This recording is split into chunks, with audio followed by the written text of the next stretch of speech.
Hi, പുതിയൊരു വീഡിയോയിലേക്ക് എല്ലാവർക്കും സ്വാഗതം. ഞാനിന്നിവിടെ സദ്യയിലെ ഒരു വിഭവമായ എരിശ്ശേരിയുടെ റെസിപ്പിയാണ് കാണിക്കാൻ പോകുന്നത്.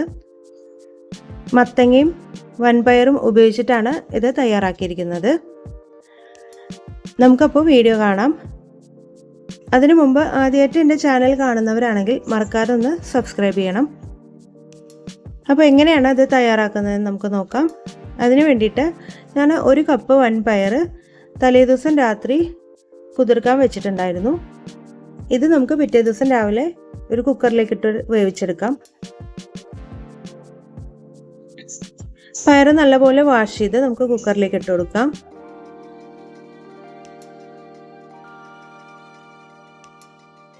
ഇതിലേക്ക് പാകത്തിന് ഉപ്പ് ചേർത്ത് കൊടുക്കാം. ഒരു 1/4 ടീസ്പൂൺ മഞ്ഞൾപ്പൊടി കൂടി ചേർത്ത് കൊടുക്കാം. 1/2 ടീസ്പൂൺ മുളക് പൊടി കൂടി ചേർത്ത് കൊടുക്കാം.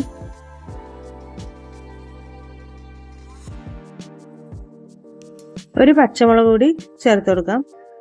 ആവശ്യത്തിന് വെള്ളം ഒഴിച്ചു കൊടുക്കാം. ഒരു 7-8 വിസിൽ വരുമ്പോഴേക്കും ഇത് വെന്ത് കിട്ടും. ഇനി നമുക്ക് മത്തങ്ങ മുറിച്ചെടുക്കണം.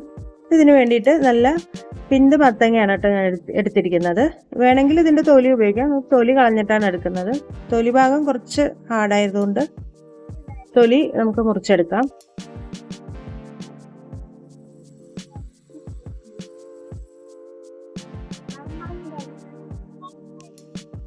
ഈ ഉള്ളിലത്തെ ഈ ഭാഗമൊക്കെ ഒന്ന് കളഞ്ഞെടുക്കാം.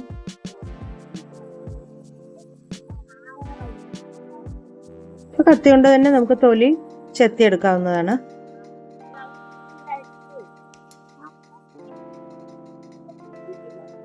അങ്ങനെ എല്ലാ മത്തങ്ങയുടെയും തോല് നമുക്ക് കളഞ്ഞെടുത്ത് വെള്ളത്തിലേക്ക് ഇട്ട് കൊടുത്ത് നന്നായി വാഷ് ചെയ്തെടുക്കാം.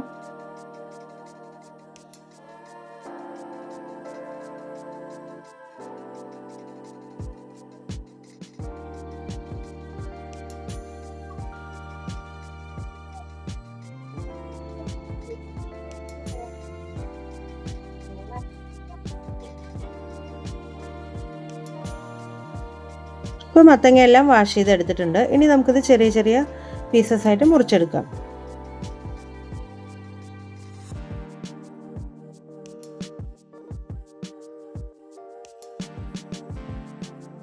ഇതുപോലെ ചെറിയ പീസസ് ആയിട്ട് മുറിച്ചെടുക്കാം.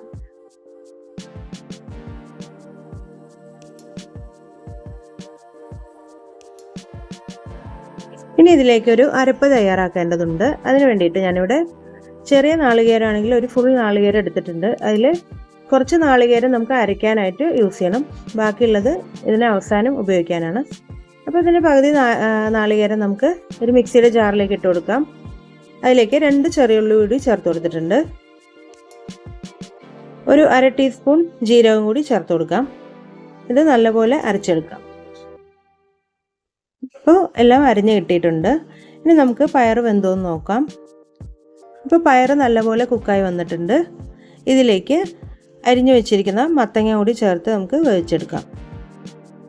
അപ്പോൾ മത്തങ്ങ കഷ്ണങ്ങൾ ഞാൻ ഇട്ട് കൊടുക്കുകയാണ്.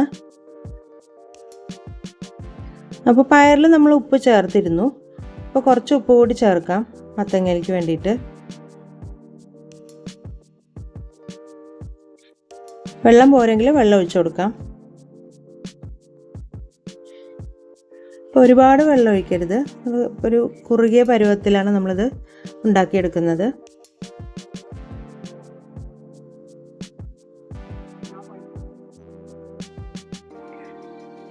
ഇപ്പോൾ മത്തങ്ങയൊക്കെ നല്ലപോലെ വെന്ത് കിട്ടിയിട്ടുണ്ട്. ഇതിലേക്ക് അരച്ചു വെച്ചിരിക്കുന്ന അരപ്പ് കൂടി ചേർത്ത് കൊടുക്കാം.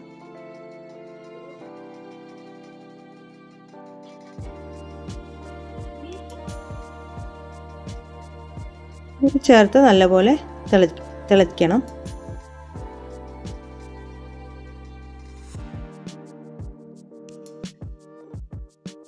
കുറച്ച് കറിവേപ്പില കൂടി ചേർത്ത് കൊടുക്കാം.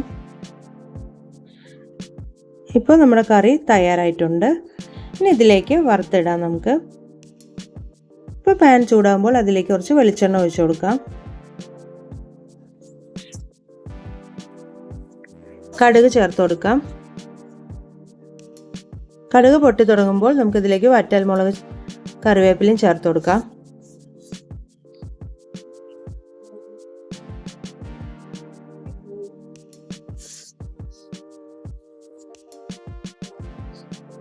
ഇനി ഇതിലേക്ക് നമ്മൾ അപ്പോഴേ മാറ്റി വെച്ചിരിക്കുന്ന ബാക്കി തേങ്ങ കൂടി ചേർത്ത് നന്നായിട്ടൊന്ന് മൂപ്പിച്ചെടുക്കാം.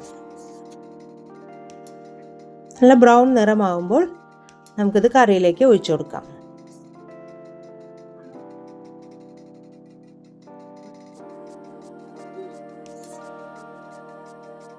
അപ്പോൾ വളരെ ടേസ്റ്റി ആയിട്ടുള്ള മത്തങ്ങ എരിശ്ശേരി ഇവിടെ തയ്യാറായിട്ടുണ്ട്. അപ്പോൾ ഓണമൊക്കെ വരികയാണല്ലോ, അപ്പോൾ എല്ലാവരും ഇത് ട്രൈ ചെയ്ത് നോക്കണം. അപ്പോൾ വീഡിയോ ഇഷ്ടപ്പെട്ടെങ്കിൽ മറക്കാതെ ലൈക്ക് ചെയ്യണം, സബ്സ്ക്രൈബ് ചെയ്യണം. താങ്ക്